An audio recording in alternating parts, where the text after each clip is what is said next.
brought to you by Physics Wala।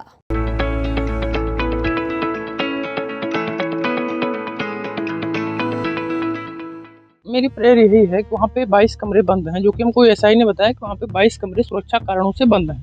तो हमने rate के माध्यम से यही मांग की है कि आप उस सुरक्षा कारण से क्यों बंद हैं। मैंने ये कहा है कि तमाम हिंदू संगठनों ने उसको तेजो महल बताया है और मुस्लिम कहते हैं वो ताजमहल है, तो उसका भी निदान होना जरूरी है। और मुझे लगता है कि 22 कमरे अगर खुल जाएंगे तो ये भी शंका अपने आप खत्म हो जाएगी और जो भी रहेगा फिर क्लियर हो जाएगा कि तेजो महल है या ताजमहल है।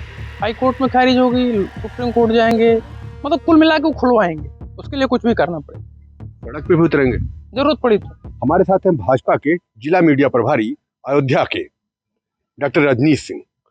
आजकल ये बड़ी चर्चा में है, इसके पहले भी ये चर्चा में रहे हैं। सोनिया गांधी के खिलाफ भी इन्होंने रिट की थी, राहुल गांधी के खिलाफ भी इन्होंने रिट की थी, कई और मामले में ये चर्चा में रहे। लेकिन इस समय ताजा जो चर्चा में है वो है ताजमहल का विवाद, जिसमें इन्होंने एक हाईकोर्ट में रिट की है। सबसे पहले हम इन्हीं से जानेंगे कि ये रिट क्या है और इनकी उस रिट में इन्होंने प्रेयर क्या की है। तो आपने सबसे पहले तो स्वागत है आपका यूपी तक पे। बहुत धन्यवाद। आप ये बता दिए कि आपने रेट क्या की है अब ताजमहल में नया, और क्या आपकी वहाँ पे प्रेयर है। मेरी प्रेयर यही है कि वहाँ पे 22 कमरे बंद हैं, जो कि हमको एसआई ने बताया कि वहाँ पे 22 कमरे सुरक्षा कारणों से बंद हैं। तो हमने रेट के माध्यम से यही मांग की है कि आप उस सुरक्षा कारण से क्यों बंद हैं। मैंने उनसे आग्रह किया कि आप इसको खुलवा दीजिए, इसकी वीडियोग्राफी करवा लीजिए, जो भी चीज़ें हैं आप उसको करा के सुरक्षा कारण को निर्मूल कर दीजिए, क्योंकि वो अंतर्राष्ट्रीय टूरिज्म प्लेस है और वहाँ पे देश विदेश के तमाम पर्यटक आते हैं। और कोई सुरक्षा कारण अगर वहाँ पे है ऐसा तो उसका समाधान होना जरूरी है, क्योंकि अगर वहाँ पे कोई घटना घटती है तो उसकी छवि, उसकी उस घटना की वजह से भारत की छवि अंतर्राष्ट्रीय स्तर पर धूमिल होगी। किस तरह की घटना का जिक्र कर रहे हैं आप। कोई भी घटना हो, मान लीजिए सुरक्षा कारण में कोई भी हो सकता है, वहाँ पे सांप बिच्छू हो सकते हैं, कुछ भी हो सकता है उस कमरे के अंदर, क्योंकि बहुत दिन से बंद है। पता चला वहाँ कोई विदेशी टहल रहा है, वहाँ पे सांप ने काट लिया, उसकी मौत हो गई, भगवान ना करे ऐसा हो। तो इस तरीके की भी घटनाओं से बचना चाहिए।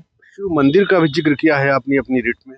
मैंने ये कहा है कि तमाम हिंदू संगठनों ने उसको तेजो महल बताया है और मुस्लिम कहते हैं वो ताजमहल है, तो उसका भी निदान होना जरूरी है। और मुझे लगता है कि 22 कमरे अगर खुल जाएंगे तो ये भी शंका अपने आप खत्म हो जाएगी और जो भी रहेगा फिर क्लियर हो जाएगा कि तेजो महल है या ताजमहल है।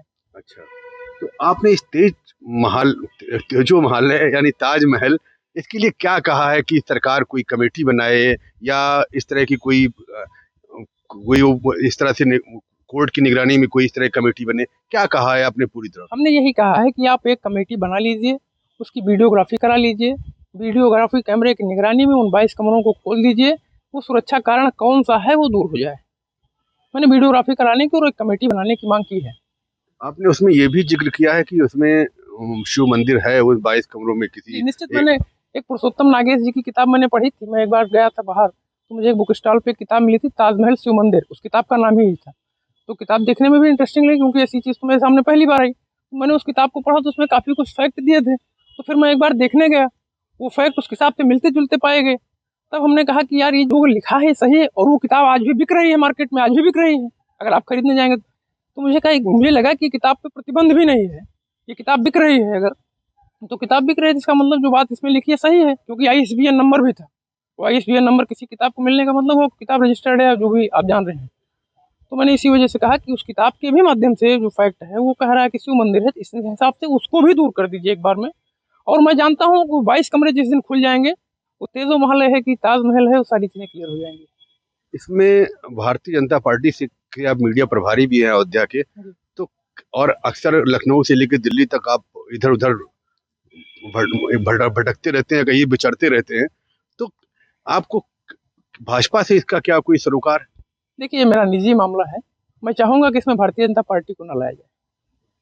मैं भारतीय जनता पार्टी का मीडिया प्रभारी हूँ, मैं भारतीय जनता पार्टी का कार्यकर्ता हूँ, रहूंगा, लेकिन ये मेरा व्यक्तिगत है। लेकिन माना तो ये जाएगा ना कि भाजपा के हैं आप मीडिया प्रभारी, तो भाजपा के ही। नहीं, ऐसा कुछ नहीं है। तो एक लास्ट में एक अंतिम में ये बता दीजिए कि किस तरह की चीजें आपको लगता है कि आपकी जो हाईकोर्ट में किया है, इसके बाद आपका अगला कदम क्या होगा। और अगर मान लीजिए हाईकोर्ट से आपकी रिट खारिज हो जाती है या एक्सेप्ट नहीं होती है, तो इस कंडीशन में आगे आपकी कोई लड़ाई होगी इस तरह से। निश्चित होगी, अभी पूरी लड़ाई लड़ेंगे। हाई कोर्ट में खारिज होगी, सुप्रीम कोर्ट जाएंगे, मतलब कुल मिला के खुलवाएंगे, उसके लिए कुछ भी करना पड़े, सड़क पे भी उतरेंगे जरूरत पड़ी तो। मुझे लेकिन लगता है कि न्यायपालिका ऐसा कुछ करने नहीं देंगी आसानी से, क्योंकि बहुत छोटी सी मांग है।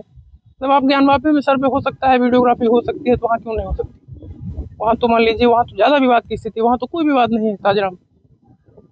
तो ये थे डॉक्टर रजनीश, जो साफ तौर पे कह रहे हैं कि भारतीय जनता पार्टी में हूँ, लेकिन मेरा भारतीय जनता पार्टी से इस पूरे उसका कोई लेना देना नहीं है।